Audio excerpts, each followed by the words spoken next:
This is Shane Gibson's podcast from closingbigger.net. I want to talk about strategic sales performance improvement today. A lot of our sales performance improvement come down to tactics, slight shifts in interactions or key steps in our sales process. Or when I think of non-strategic sales performance improvement, I think of just improving or increasing the numbers. What I want to do is versus focus on the numbers or a specific tactic, I want to focus on how we can impact performance improvement with our sales team or ourselves for an individual salesperson by really focusing on a shift in our strategic thinking. So what I've identified here is 3 levers that we can pull that can change the way we think or approach the marketplace that can impact our overall sales performance consistently. So when we look at these levers, in many cases, we're thinking tactically, like I talked about before, but really I want us to move into strategy. Now, the reality is strategy can also be impacted by tactics. So for instance, if your overall strategic shift for your organization is to focus on larger accounts or more complex, profitable deals, yet on the front line, our salespeople are still using closing or interviewing tactics that are more geared to small to medium-sized industry, then what occurs is we're not going to achieve our strategic result because they're really geared towards closing smaller deals. That's also why sometimes tactics can actually drive strategy in the future. We look at, hey, we're able to close these types of accounts. They seem to be most responsive to our marketing, to our sales strategy, our sales process. That must be our ideal market then because they convert easily. But the reality is it's actually our tactics which are geared towards a specific segment. So often when we're strategically looking at developing new types of targets in the marketplace, going after new opportunities or evolving our organization from an external perspective on who we're going after with clients and changing our brand, we have to remember our sales tactics have to support our shift in sales strategy. So there's 3 levers, and the 3 I'm going to focus on today are business acumen building.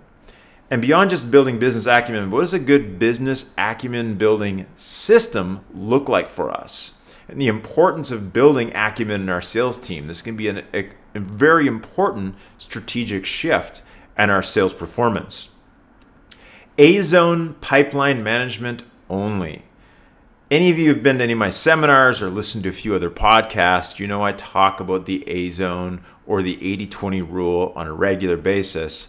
I'm going to talk a little bit more about in this podcast how we can strategically approach our pipeline in an A-focused manner and what that will do for our sales productivity and performance overall.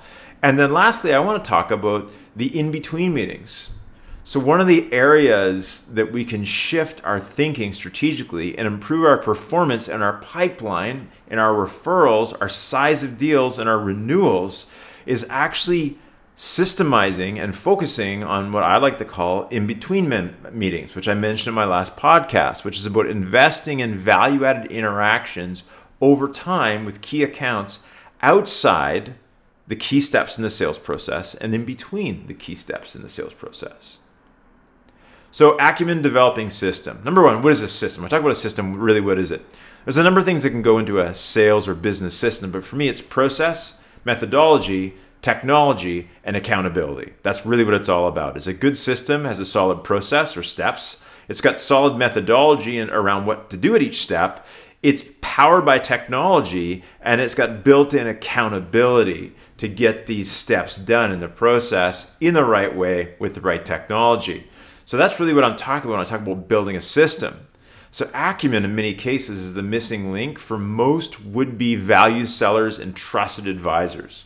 Very simply, what I mean by this is that a 4 can't lead a 9.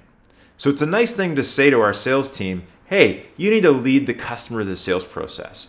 You need to ask them great questions and offer value-added insights.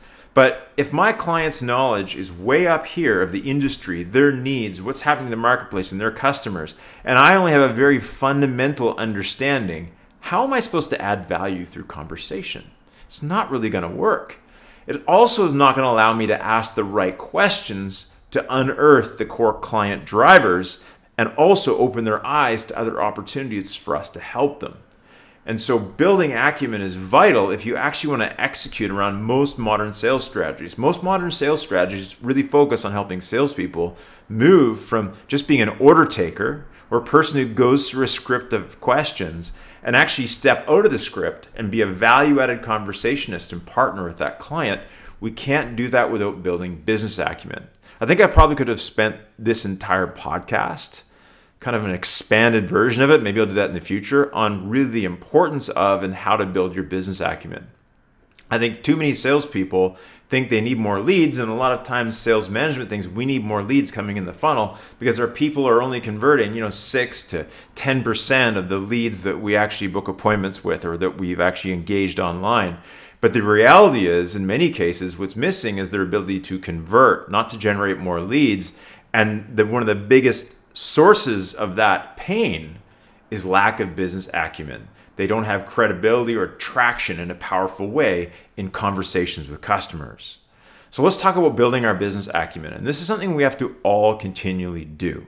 This is not about gaining information or insights once, learning my company's products, learning about our market, and just getting on the phone and dialing and doing outreach and selling. It's making acumen building an important and regular part of our process. So when I think about business acumen, let's start even with discovery conversations. Is number one, before I start picking up the phone or reaching out to clients, do I know our key market segments? And then do I know their business, their clients, their industry, and their market intimately as a sales professional? Do I understand their top 5 to 10 goals, challenges, and hurdles? And that is of the typical client in my industry. I'm going to drill down through conversation to find them specific to that client. But let's say I'm focusing on the telecommunications industry for small to mid-sized telecom companies throughout the United States, let's say. Then for those types of companies, what are the typical 5 to 10 major goals, challenges, and hurdles they're facing right now in the marketplace? And then do I know how we solve those challenges uniquely, or which of those challenges we solve better than anybody else in the marketplace? So do I know this? Have I spent time to educate myself? Have I, as a sales leader then, and we'll talk about how to do this later on, provided my team the insights, the resources, and the tools to actually discover these things and help them develop the principles and the expectations that they're continually educating themselves as sales professionals around this? Then the key is, once you know all these things, for me, when I'm doing discovery conversations or meetings, is I want to build questions that unearth those top 5 to 10 things that we can really impact in a unique and powerful and competitive way. So I'm going to do a needs analysis or discovery meeting, and I'm going to ask some of the typical questions a salesperson asks, but not too many. What I really want to do is focus on asking the questions that unearth those drivers. I'm also going to be continually looking for industry authorities and really geek out on trends, technology, news, advancements on a regular basis. So great salespeople today, I believe, are great students of their client, their industry, and their marketplace who self-educate on a continual basis, almost daily basis. And that's how you move from being, a 4 out of 10 in knowledge, trying to sell to a 9 out of 10, to a peer or above who's specialized in industry insights and knowledge. So how do we do this? I'm going to give you sort of a real quick shopping list of all the ways that you as an individual salesperson or as a sales leader you want to put together for your team. Number one, industry and persona specific training for our team.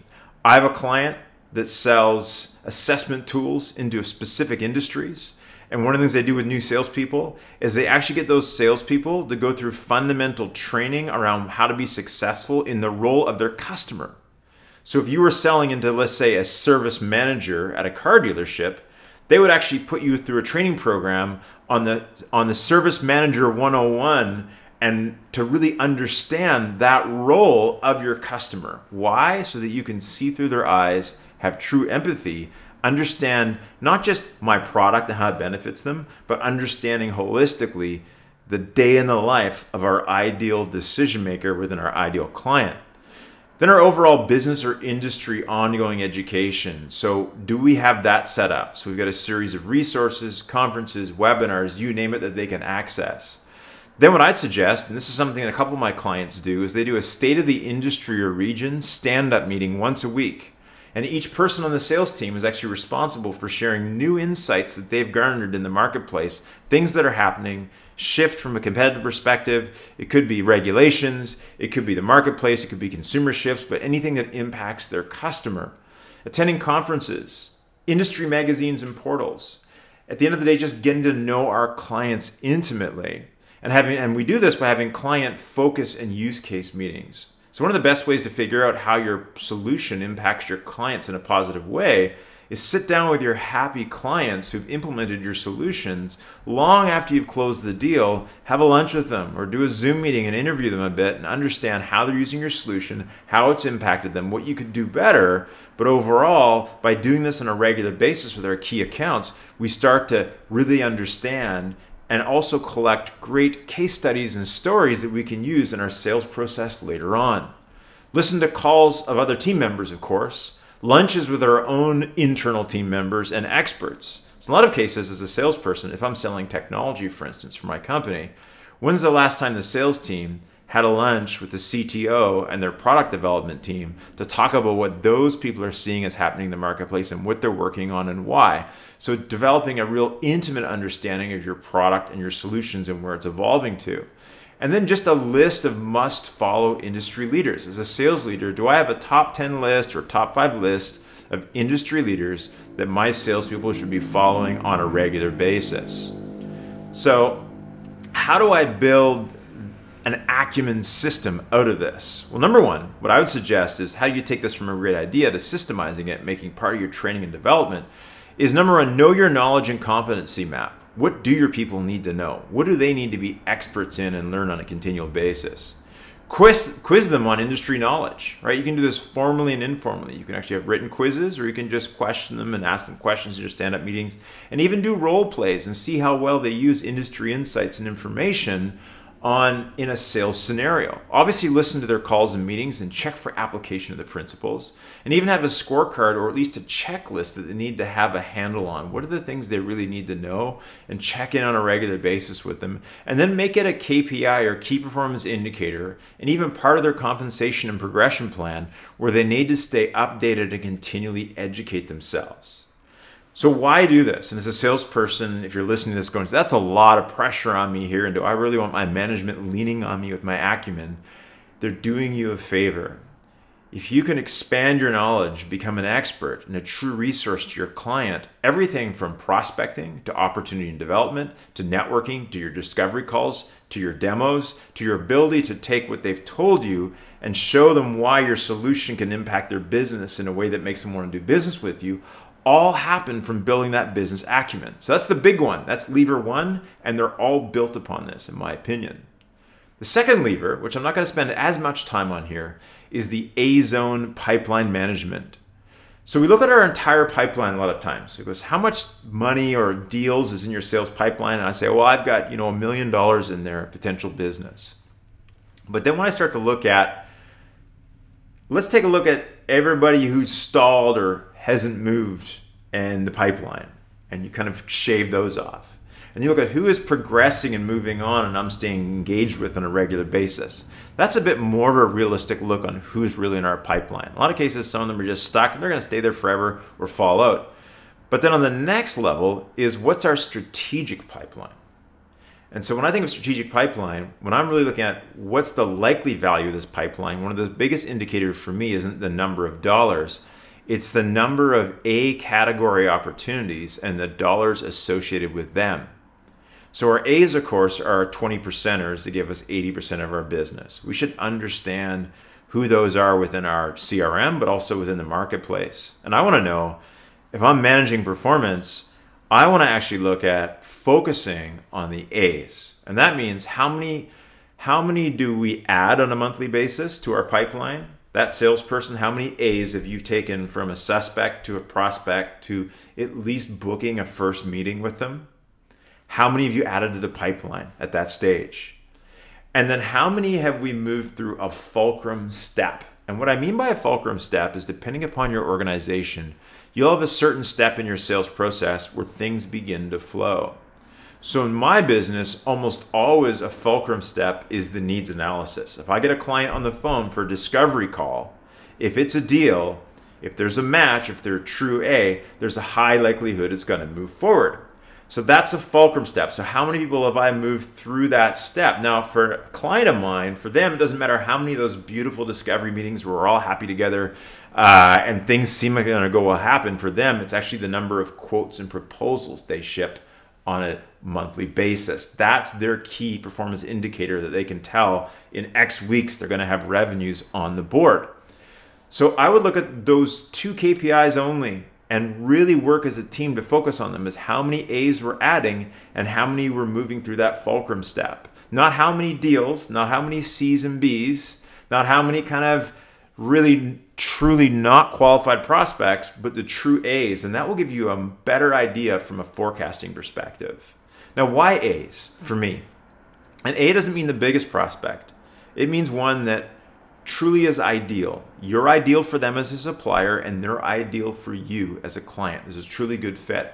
And when you find those types of clients, number one, they convert more often, they convert quicker. It's easier to drive customer success and success stories. They're easier to maintain. And almost always, a happy A who's ideal for you is also often our best referral source.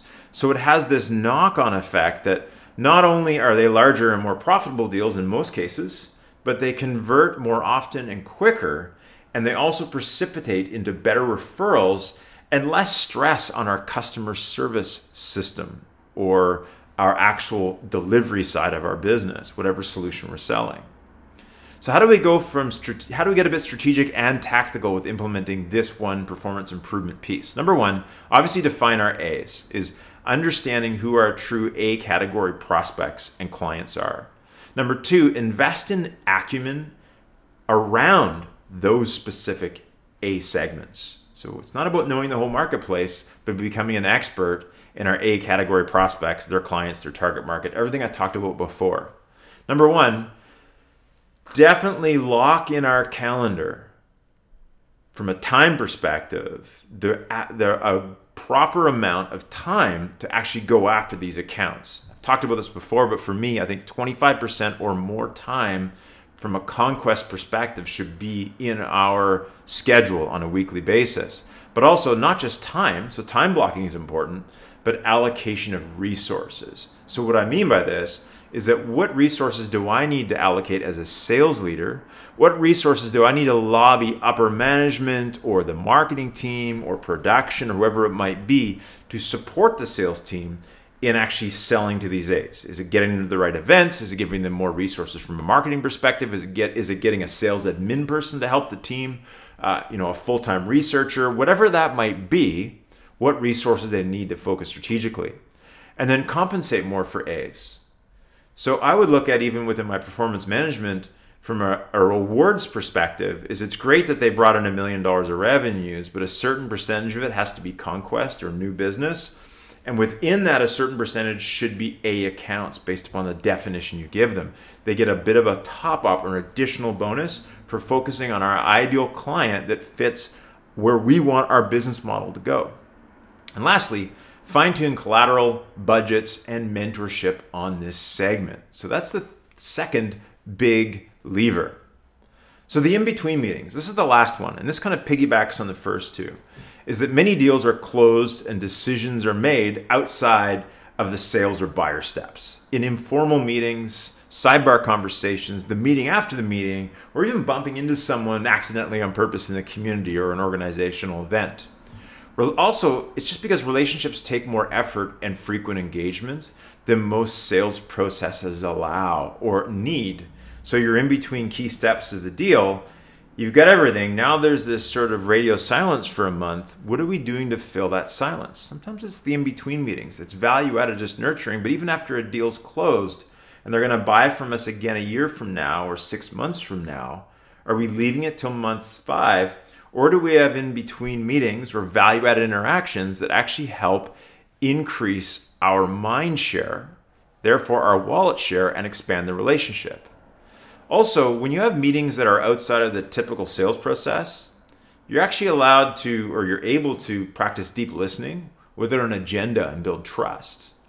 Also, space changes context, mood, and relationship dynamics. So what I mean by this is often in the sales process, Maybe I'm always on a Zoom call with them and it's timed and it's my sort of very, this brick background behind me. And from this perspective, there's not a lot to go on here. There's no warm fuzzies we get out of this. But if I can take that same client and just let them know I'm going to be in their area and do they mind if I pop in for 20 minutes and say hello or invite them out for lunch or a coffee or to an event, these types of things where I can move someone out of the office space or a formal rigid environment and into a more casual, relaxed atmosphere actually can change the dynamic in the relationship.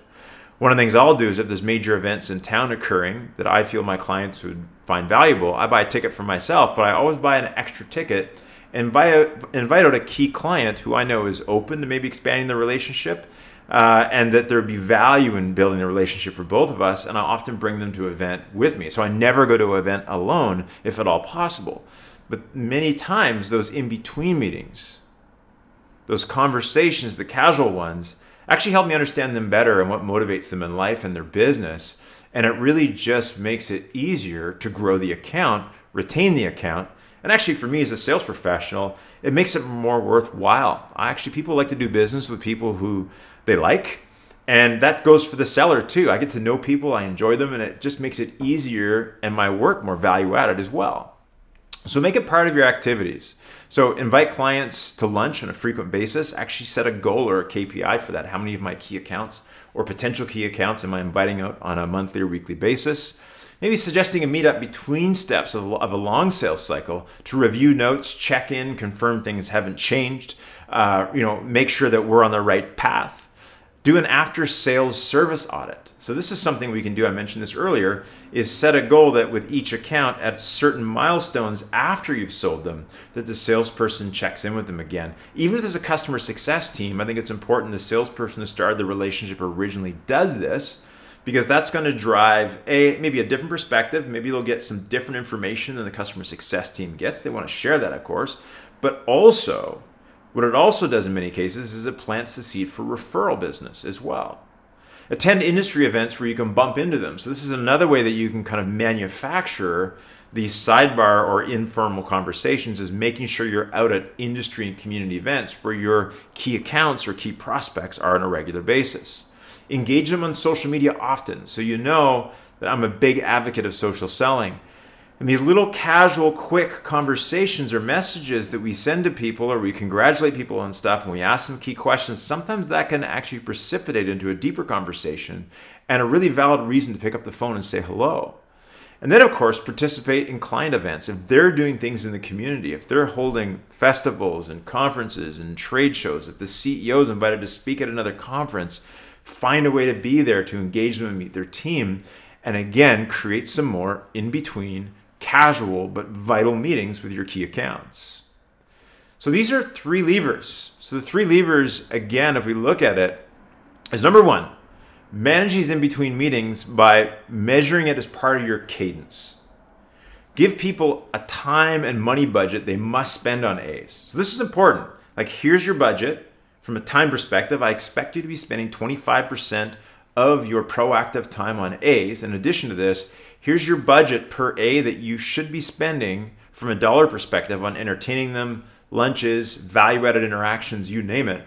And then make a list of gifts, value-added tools, meeting types your team can use to engage sort of less formally, and have a pre-meeting question sheet built, or at least get them in the habit of pre-planning these get-togethers so that although it's a casual meeting, are there 2 or 3 key questions I'm going to ask that key account or client that might move the conversation in a certain direction.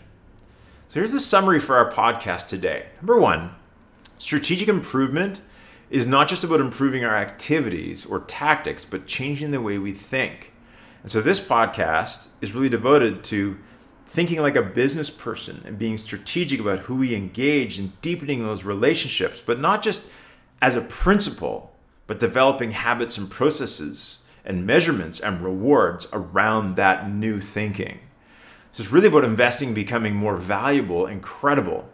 So that's about tracking education and application with your team and making sure that they're continually educating themselves and that you almost have mapped out to them what knowledge they should have and you've given them the tools to educate themselves continually on them. Switch your focus to your A pipeline. So yeah, you might have $1 million or $2 million in the pipeline as a salesperson, but how many of those are A's? And how many of them have you been in touch with on a regular basis? And this will give us a better idea of our true value of our pipeline. And we switch our focus also by prioritizing time, resources, and building that acumen on our A's. And lastly, we want to establish a deep relationship and better positioning through in-between meetings by making them part of our process. So versus a nice to have or an afterthought, with my key accounts and my CRM, do I have a way to track and actually schedule tasks specifically related to these non-sales process steps or meetings? Or I'm outside of that framework, but I'm building a relationship, gathering intelligence, and expanding my knowledge of that customer in a way that I have a much better stronghold than my transaction-focused competitor. This is Shane Gibson's podcast from closingbigger.net.